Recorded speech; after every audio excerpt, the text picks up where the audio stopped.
استقبال رمضان کے حوالے سے روزمرہ زندگی میں کھانا پکانے سے لے کر آفس جانا، امتحانات اور بچوں کی شادی، گھر بنانا اور بہت سارے کام ایسے ہوتے ہیں کہ جن کی ہم تیاریاں کرتے ہیں وقت آنے سے پہلے۔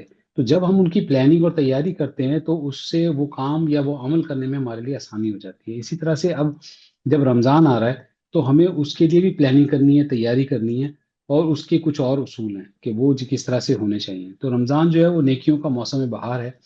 اس کی تیاری کر کے ہم اسے، اگر تیاری کر کے گزاریں تو اس سے ہم اپنے دل، اپنی روح اور اپنے جسم کی تطہیر کر سکتے ہیں۔ یعنی کرتا تو اللہ تعالیٰ ہی ہے، لیکن اللہ تعالیٰ نے ذریعہ بنایا ہے اور ہمیں موقع عطا فرما رہے ہیں۔ اگر ہمیں وہ پا لیں ہم مہینہ انشاءاللہ، تو ہمارا ٹارگیٹ اس رمضان میں یہی ہونا چاہیے کہ ہم ایسے اعمال کر پائیں کہ اللہ تعالیٰ کے متقین میں شامل ہو جائیں، یعنی متقی لوگوں میں شامل ہو جائیں۔ اور تقویٰ کے لیے ہم نے کرنا کیا ہے؟ تقویٰ کے لیے ہمیں سب سے پہلا کام تو یہ کرنا ہے کہ جب رمضان پاک سے پہلے، اور ہمیشہ کرتے ہی رہنا ہے، لیکن اپنے گناہوں پر سچی اور پکی توبہ کرنی ہے۔ سچی اور پکی توبہ کرنے کے بعد چلتے پھرتے اٹھتے ذکر کرتے رہتے، اور اس طرح سے ہم نے رمضان کی جو شروعات ہیں اس کی طرف چلے جانا ہے۔ پھر استاد صاحب نے کچھ پوائنٹس بتائے تھے تو میں نے وہ نوٹ کیے ہوئے تھے کہ یہ 30 دن کا کورس ہے، اگر تم اسے حقیقی طریقے سے اس کی روح کے حساب سے گزار لو تو یقیناً متقی ہو جاؤ گے۔ یہ استاد صاحب نے فرمایا تھا تو میں نے سارے لکھے ہوئے تھے۔ ایمان کی تجدید کرتے رہنا ہے اس مہینے میں۔ ہر مخلوق پیٹ کے لیے صحیح کرتی ہے، لیکن رمضان کے جو 30 دن ہیں یہ پیٹ کی صحیح سے خالی ہونے چاہیے۔ پیٹ کی طرف نہیں جانا ہے، ہمیں اپنے آپ کو توبہ کی طرف رکھنا ہے اور ہلکا رکھنا ہے، اور کم سے کم کھانے پینے کی طرف توجہ رکھنی ہے، زیادہ عبادت کی طرف رکھنی ہے۔ پھر ایک اور جو اہم چیز انہوں نے بتائی تھی کہ سارا خاندان جو ہے وہ کوشش کریں کہ کم از کم 15-20 منٹ پہلے، آدھا گھنٹہ پہلے دسترخوان پر بیٹھ جائیں اور خاموشی سے دعا کریں۔ اور 10 منٹ پہلے جو ہوتا ہے وقت وہ انتہائی قیمتی ہوتا ہے، اور اس میں وہ مانگیں جو کہ ناممکن ہے۔ پہلے سے طے کر لیں، سوچیں کہ کیا مانگنا ہے، کہ وہ وقت جب آئے گا روزہ کھولنے کا تو اس وقت ہم نے کیا کیا چیزیں مانگنی ہیں۔ ایسی چیزیں، استاد صاحب نے یہ فرمایا تھا، ایسی چیزیں مانگنی ہے کہ جس کا آپ تصور کرتے ہیں کہ یار یہ ناممکن ہے، اس لیے کہ آپ کو یہ وقت ایسا قبولیت کا ہے کہ اس میں ہر چیز اللہ سبحانہ وتعالیٰ قبول فرماتے ہیں، اور بہترین چیزیں مانگنی ہیں، اور ایمان کی تجدید بھی انشاءاللہ کرتے رہنا ہے۔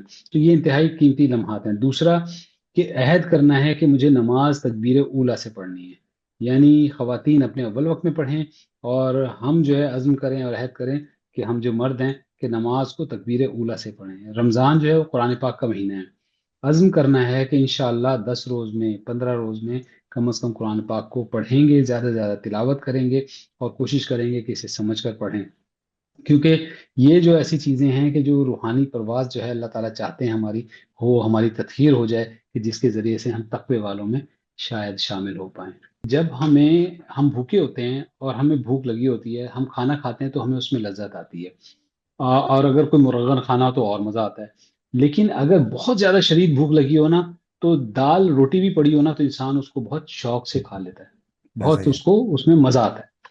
اسی ایسا ہی طرح ہے۔ سے ہم جب اپنی ضرورت کو، اپنے مزے کو ہم ایک لطف میں تبدیل کر لیں، اپنی ضرورت کو لطف میں تبدیل، یا اپنے عمل کو لطف پہ تبدیل کر لیں، تو پھر جو اس کا مزہ ہے وہ الگ ہو جاتا ہے۔ بالکل صحیح مقصد ہے۔ میرا یہ، مثال کے طور پہ نماز کے لیے میں کھڑا ہوا، صرف نماز کی ادائیگی ہے تو وہ تو ادائیگی کر لی، لیکن اگر میں اس کا لطف لینا شروع کروں تو پھر صحیح وہ بات، معاملات الگ ہو جاتے ہیں۔ اسی طرح سے صحیح بات، رمضان کے درمیان جو یہ ٹریننگ ہے، اس میں ہم نے یہ سوچنا ہی نہیں ہے، یعنی اگر ہم یہ نہ سوچیں کہ یار یہ ہم نے عمل کرنا ہے، بلکہ ہم نے یہ سوچیں کہ یار میں نے اس کے لطف لینا ہے، اس میں سے میں نے مزہ لینا ہے، اس بات کے اندر سے میں نے ایسے گزرنا ہے کہ مجھے اس میں بہت ہی لطف آئے۔ انسان کی جو ٹریننگ ہے وہ آسان ہو جائے گی، جیسے حسیب بھائی نے فرمایا، اور بہت ہی مزے کے ساتھ جب گزرے گا تو اللہ تعالیٰ کے اور زیادہ نزدیک ہونے کے چانسز ہیں انشاءاللہ۔ جزاک اللہ خیر۔ ہمارے ساتھ جڑے رہنے کے لیے ہمارا چینل سبسکرائب کریں۔